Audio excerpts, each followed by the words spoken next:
उनको बंगाल की हिस्ट्री नहीं पता है। जो नारा सुभाष चंद्र बोस ने लगाया था उस नारे को कह रहे हैं सुबह विवेकानंद का नारा, और विवेकानंद अगर होते तो उनकी कान ऐड देते, अगर वो होते तो।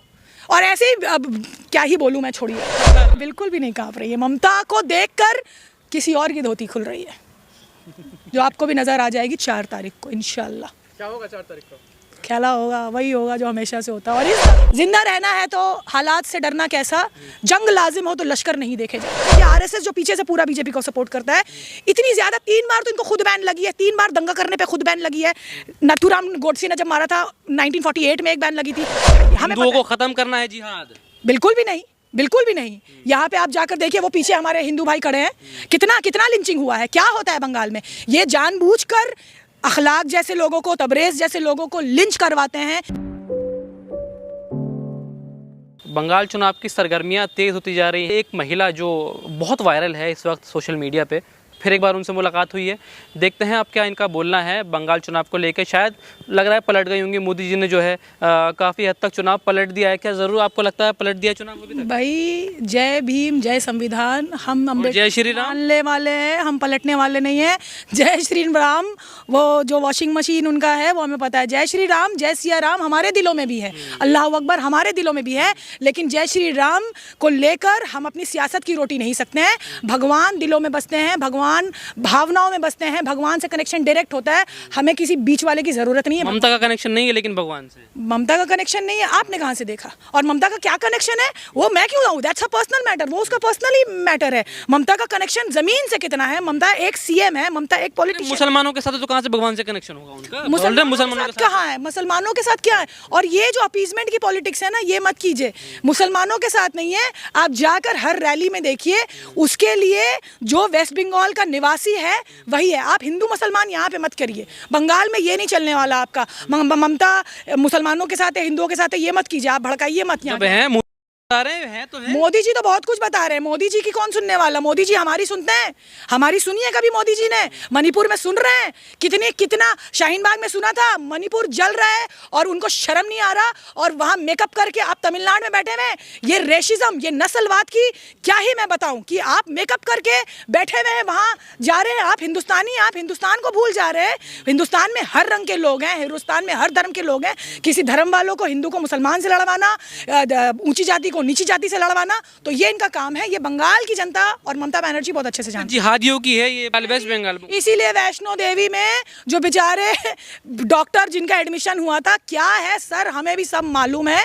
ये लोग लव जिहाद और यूपीएससी जिहाद और फलान जिहाद, जिहाद का मतलब तो आपको पता होना चाहिए। आपको मालूम है? आपको मालूम है जिहाद का मतलब क्या? आपको जिहाद का मतलब है कि अपने बगल वाले पड़ोसी को देखना। जिहाद का मतलब है अपने नफ्स पे कंट्रोल रखना।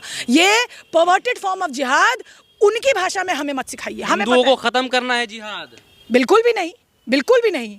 यहाँ पे आप जाकर देखिए, वो पीछे हमारे हिंदू भाई खड़े हैं, कितना लिंचिंग हुआ है। क्या होता है बंगाल में, ये जानबूझकर अखलाक जैसे लोगों को, तबरेज जैसे लोगों को लिंच करवाते हैं। किसी की दाढ़ियाँ खींचते हैं, वक्फ बिल लेकर आते हैं, ट्रिपल तलाक लेकर आते हैं लॉ को टाइट करने के लिए। लेकिन मुसलमान यहाँ का, हिंदुस्तान का आज भी सब्र और तहम्मुल से काम ले रहा है, क्योंकि उसको वतन परस्ती पता है, उसको वतन से, मिट्टी से मोहब्बत पता है। उनको बीजेपी और आरएसएस के मंशा और मोटिव पता है कि दंगा लग जाएगा, इसीलिए वो आज काबा की धरती है, ये बता रहे हैं। काबा की धरती नहीं बनने देंगे योगी जी। वो एक्चुअली ना, वो बिहार में काबा, वो वाला काबा है, आपको समझ में नहीं आया है। ना, ये मुसलमानों वाला काबा बनने वाला है। एक ही है, उनको पता नहीं है। काबा एक ही है, किबला एक ही है, और कहीं दूसरा काबा हो नहीं सकता। ना ही इनकी हिस्ट्री ठीक है, विज्ञान से कोई लेना देना नहीं है, ना ही इनका ज्योग्राफी ठीक है, ना ही इनका अच्छी तो है। स्वामी विवेकानंद के बारे में बताया तो अच्छी तो है हिस्ट्री।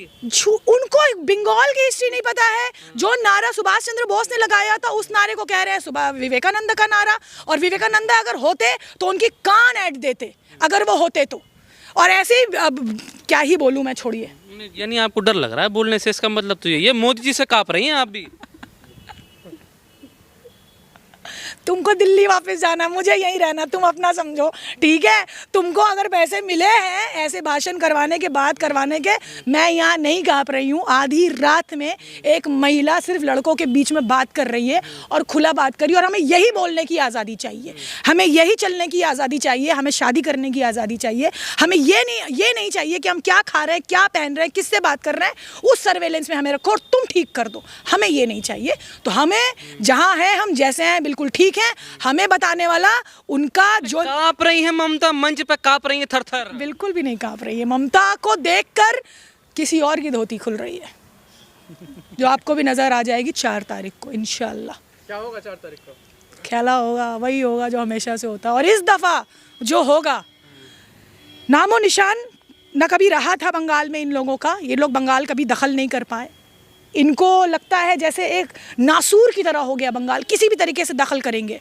तो इस बार भी ये दखल तो नहीं कर पाएंगे, ये लिख कर जाइए। और 4 तारीख को जो सफाया होगा यहाँ से बीजेपी का, वो पलट कर फिर 29 को भी 2029 में सेंट्रल से आप कहाँ भागेंगी जब मोदी जी जब यहाँ पे 4 तारीख को शपथ उनका प्रधान जो मुख्यमंत्री लेगा, आप कहाँ भागेंगी 4 तारीख को? 2024 की कितनी पतली दुबली और गरीब सी सरकार बनी थी ना, अमित शाह, राजनाथ सिंह और मोदी के नजर आ रहा था। 29 से इनका सफाया होने वाला है और कील ठोकेगी ममता बनर्जी।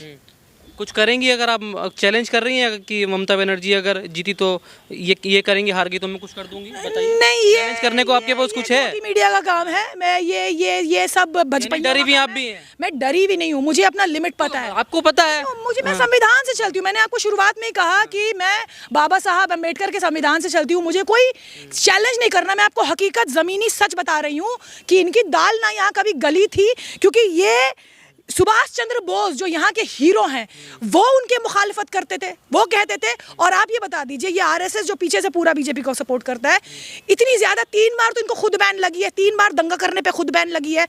नथुराम गोडसे ने जब मारा था 1948 में एक बैन लगी थी।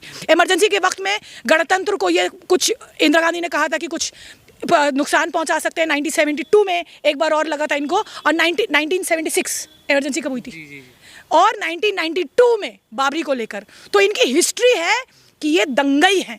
तो बंगाल को दंगों से बचाना है, बंगाल को रेपिस्टों से बचाना है, बंगाल को जुमलों से बचाना है, बंगाल को किसी भी झूठे आंसू से बचाना है कि वो बंगाल की ज़मीन हमारे आंखों के सामने हिंदू मुस्लिम करवा कर बेच दें और हम आपस में लड़ते रहें। एक तरफ ममता बनर्जी हैं और दूसरी तरफ पूरे देश के मुख्यमंत्री, चाहे वो एमपी के हों, चाहे वो यूपी के हों, चाहे खुद प्रधानमंत्री हों, सब आ गए हैं। अब तो भाई मंत्री नहीं, ईडी, ईसीआई, सब जितनी मशीनरी थी इन लोगों ने लगा दी है।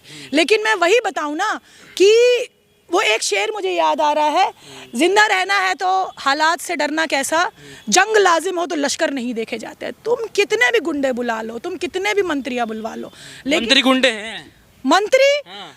अमित शाह को देखा है, होम मिनिस्टर है, जैसे लगता है गली का रहा है। सिटिंग चीफ मिनिस्टर को दीदी कान खोल के सुन लो, कौन बात करता है? आप बताइए। आप गुंडों की भाषा है। आप बताइए, आप बताइए। अमित शाह को तड़ीबार भी है वो, पता है आपको? कान में बोलूं या माइक में? तड़ीबार नाम था उनका।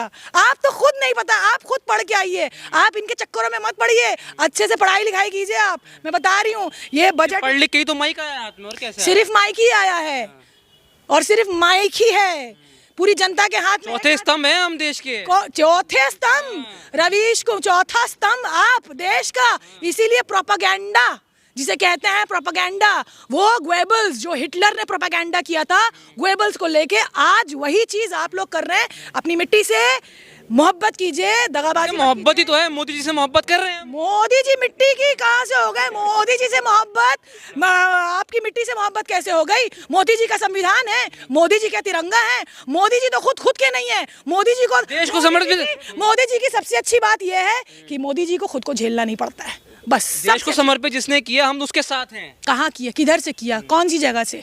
गटर से गू और गोबर निकाल के, गटर से गैस निकाल के, एक्स्ट्रा 2AB जो आज तक नहीं मिला। देखो, आपके अंदर का जो हिंदुस्तानी है ना, वो जाग रहा है, उसको मरने मत दो भाई। मैं कह रही हूँ, रवीश कुमार को देखा करो, अच्छे से देखा करो, और ऐसे हम लोगों से मिला करो, बंगाल आया करो, बराबर आया करो, बराबर बंगाल आया करो, तुम्हारा भी घर वापसी हो जाएगा। तो इस बार जो है 4 तारीख को, चलिए आखिरी सवाल आपसे लूँगा, कितनी सीटों पे जो है मुख्यमंत्री अगर बनने आप जा रही हैं, आप कह रही हैं ममता, तो कितनी सीटें इस बार लाने की उम्मीद है? ये मुझे लगता है, एक अंदाज़ा। मैं दूसरी तरीके से सवाल का दूसरी तरीके से जवाब दूंगी। 2021 में 77 सीट आई थी भाजपा को।